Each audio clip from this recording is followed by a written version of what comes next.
Just got back to my bike, guys, and these I got 2 subscribers. I got another one. I got 3 subscribers. Rock up. Woo!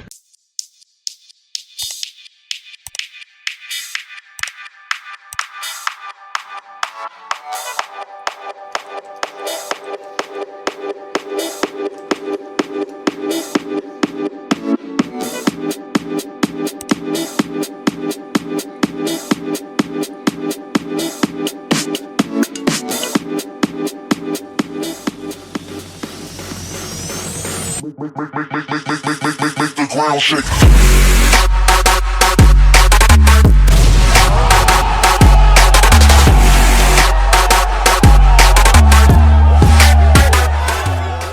Are you guys happy? I finally cleaned the garage. You've been on my case for so long about my garage being dirty. Anyway, what are we going to talk about today? Oh, I know, the chain. I wanted to talk to you guys about this chain and more specifically, how long a motorcycle chain will last before you really need to replace it.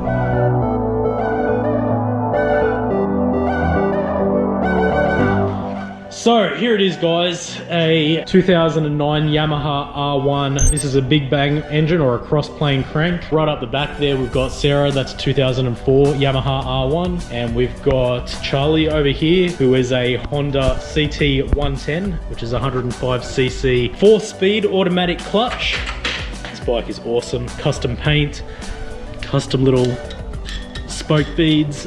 Top speed is about 90 kilometers an hour. You can get it up to 100 full tuck with the wind behind you, but yeah, he does a good job. He's really good on fuel as well. $2.50 per 100 kilometers. If you want to see some videos on Charlie, I'll pop some links down in the description for you guys. This is honestly one of the best motorcycles in the world. Absolutely bulletproof. And then we have the S1, that's the fairing for the S1000RR. We've got the S1000RR track bike sitting underneath this cover. At the moment, the S1000RR project is on hold, so when it's time, I'll update you guys and we'll get that project restarted. But how many kilometers can you get, or how many miles can you get out of a single motorcycle chain is the topic of today's discussion. I want to show you guys the chain that's in like relatively poor condition right now. Let's check out the chain sag. Pretty loose, but it gets worse. Check this out.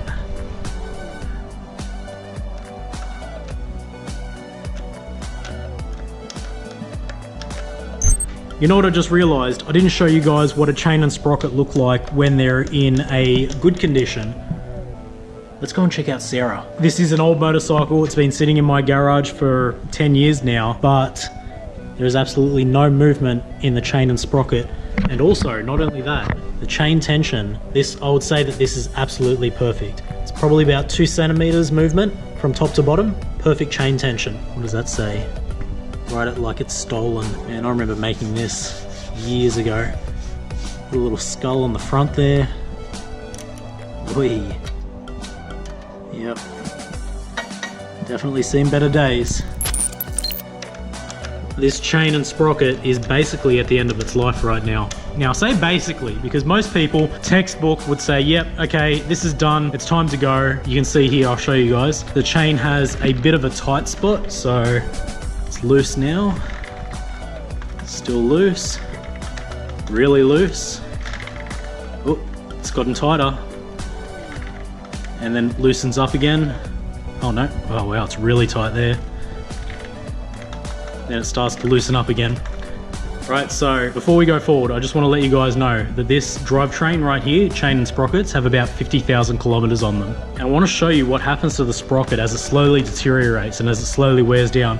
This here is an aluminium sprocket, or aluminum for all of my American viewers. So it is a little bit softer than steel, but I want to show you guys the teeth. Let me bring this light in a little bit closer for you. I want you guys to pay attention to the teeth. You're going to find that the teeth have started to snap off. Can you see that one right there? So that's snapped. The next one there is snapped off as well. The one after that isn't snapped, but the one after that is snapped. There you go. Snapped teeth on my sprocket. How does that happen? Obviously it happens over time, it happens with not maintaining your drivetrain, it happens after 50,000 kilometers on the street. It happens because you don't maintain your chain tension. It happens because you don't lubricate your drivetrain. There's a whole bunch of reasons why your drivetrain starts to deteriorate like this. But you might think that this is the absolute worst that it can get. It gets much worse than this. My last sprocket, I had 6 teeth left on my sprocket and I was riding it around. And I want to say just fine, but it wasn't just fine. It was like pretty much done at that point. A lot of guys would say that this drivetrain is absolutely, pardon my French, totally screwed and you wouldn't be able to ride the bike, but I completely disagree. It really depends on what type of riding you're doing. Would I take this bike to the track? Hell no. If I was to take this bike to the track in this condition right now, this is what would happen. It was at this moment Adrian knew he fucked up.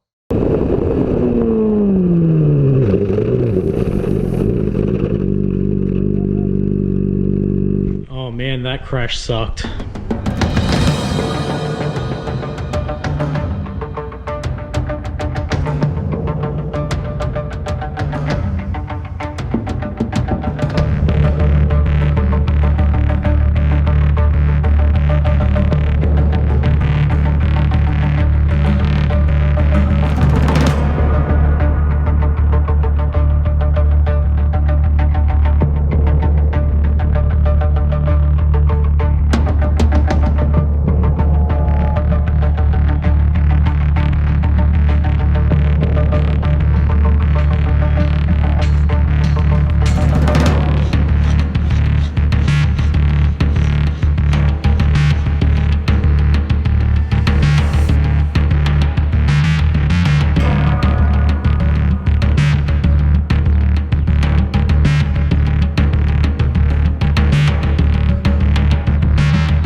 Would I commute on this motorcycle? Hell yes. Going in a straight line, not taking sharp corners or leaning the bike over and really squeezing every little bit of performance out of the motorcycle. If I was just commuting on this motorcycle, I would definitely keep riding it in this condition. And I do continue to ride it in this condition, and I still will continue to ride it in this condition until I'm ready to change the chain and sprocket out, which isn't yet. It's not ready to go just yet. Yes, the chain does have tight spots. Yes, there are teeth starting to snap on the sprocket. Let me show you guys my last sprocket. Check this out.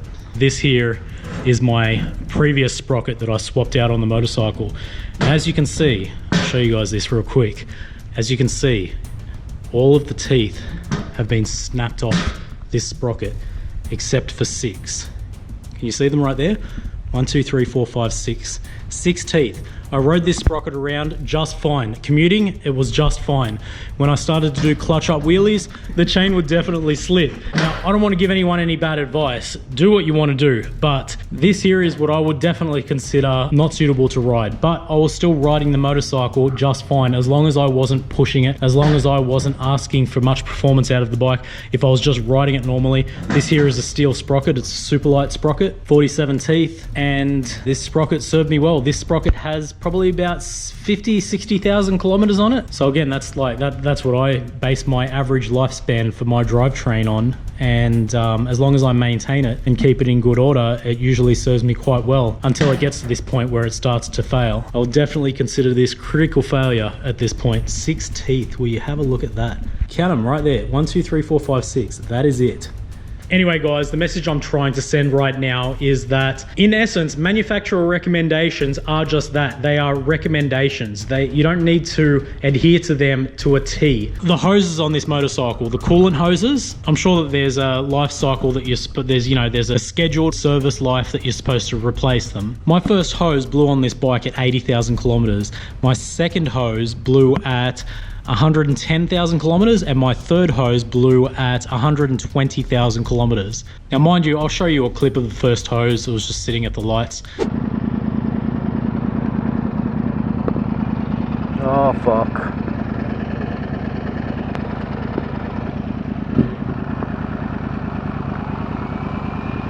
The second hose was after a long ride with Virus Rider. Oh, look at this shit. That's fucked. And the third hose, I don't actually have footage of the incident, but it was at high speed. The hose that burst was at the front, just underneath the radiator. I think it got pierced by a rock. Completely exploded, like complete failure of the hose. Instantaneous loss of all of the coolant out of the radiator, all over my right leg. The engine warning light came on and I pulled over and, you know, switched the bike off and realized that there was no coolant left in the radiator. So that was a quick repair job on the side of the road using some, oh, do I have it? I might actually have the hose here. Hold on a sec. I do. Woo! I don't have the hose actually, but I do have the repair kit. So this here is self-amalgamating tape. This here is just some waterproof high temp tape, but this here is what saved my ass. These stainless steel hose clamps. Basically what I used was the self-amalgamating tape. While it does hold water, it doesn't hold pressure very well. So what I did was put this around a, let's say that this was the cracked hose. I put the self-amalgamating tape around the cracked hose and then laid these hose rings all the way down the hose, tightened them up just enough to slightly hug the hose. And what they did was stop the hose from swelling up too much, causing the self-amalgamating tape to fail. And it actually got me, I don't know, it got me 250 kilometers all the way down to Phillip Island before I went to an auto store and just bought this is just a standard hose for, I think this was for a Daihatsu Charade, and just replaced it. I didn't have to go to Yamaha. I didn't have to get the Yamaha specific hose. I just found some radiator hose that was, you know, sort of like the same diameter, squeezed it in there and it works just fine. So as you can see guys, I don't really play by the rules or follow the norms, and I'm still kicking. What do they say? What doesn't kill you only makes you stronger. So back to my chain, this thing has been absolutely abused over the last 50,000 kilometers. First, second, third, fourth gear, clutch up wheelies. What time is it, kids? It's wheelie time!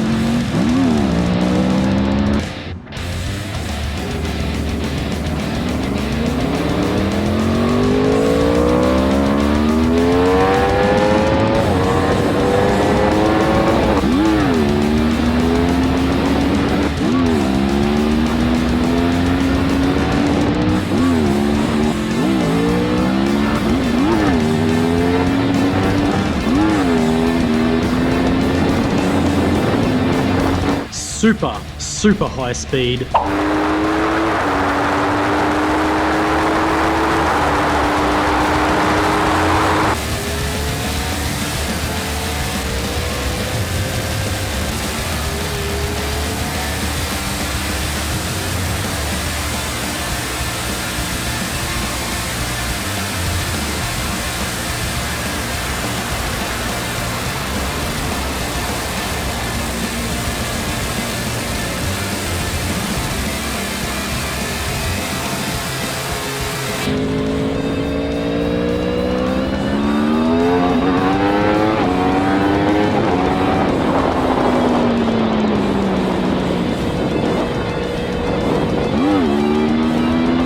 Torrential rain for weeks on end. Damn, girl.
Riders of the storm. Alright, just ride it out. Riders of the storm. Ultimate raindrop annihilation on the AdjrianNickelodeon channel. Oh. Oh yeah. Oh yeah. Nah. Nah. Oh man. So I checked the radar just before I left work. Oop, lightning strike. And this storm front, it's oh, thunder. This storm front is probably about 50 kilometers long. It's moving pretty fast across Sydney, but I'd probably be sitting here for, and I would say at least an hour waiting for this thing to pass. So let's chuck on my wet weather gear and get back out on the road.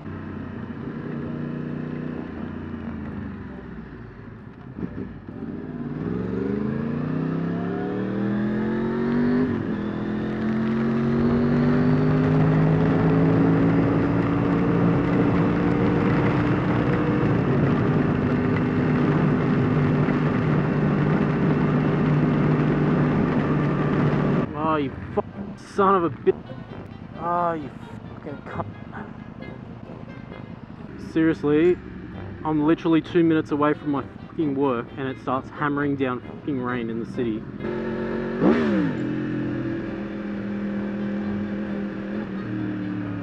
Going 30 in a fucking 60 zone. Come on, cunts, let's fucking go. Lane's fucking open, you fucking stupid pricks.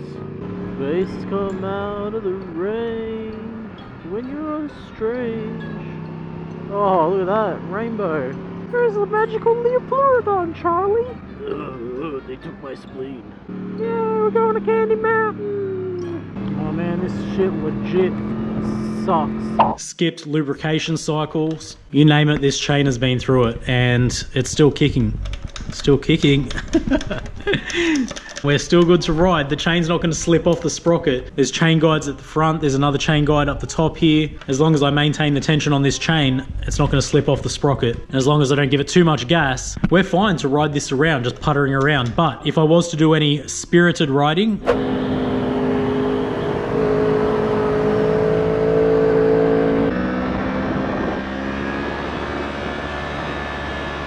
I definitely would want to change this out. But as a commuter, this works fine. There's nothing wrong with this. Keep going until you have the money, time, or patience to really replace this up. But in saying that, this bike rides like absolute shit right now. You can feel the tight spot when you ride. You can actually hear it. Not on this chain, but I'll show you I think this is the last chain that I had on this bike. There was a crazy tight spot, but you can actually hear it in Jim's video as I'm riding. I'll play the clip right now. It was pretty bad. At that point, I would say that that was from too many clutch up wheelies while the chain was loose at the same time. And the bike was pretty much unrideable at that point. It was just, didn't feel right. Even going in a straight line, it didn't feel right. But especially in turns and in corners, it definitely didn't feel right. So that's when I decided to change out my chain and sprocket. But yeah, I just want to reiterate, this bike right now, it's not a smooth ride. I would love to change the chain and sprocket out. So over the next couple of weeks, I will change it out. But I just wanted to make this video before I did that to show you what a chain looks like at 50,000 kilometers and if you can still ride the bike with a chain in this condition.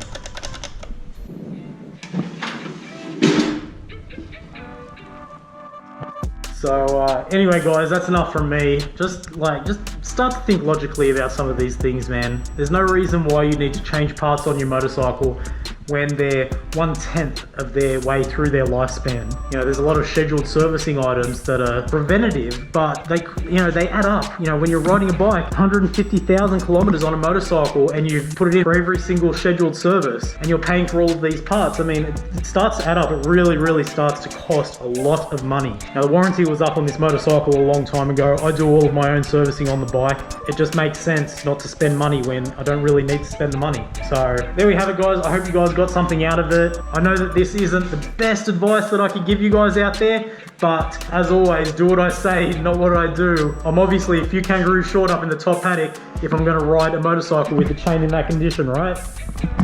Fucking safety Nazis. Until next time, guys, thanks for watching. If you enjoyed the video or if you found it informative, I'd appreciate a like on the video, and we'll see you in the next episode.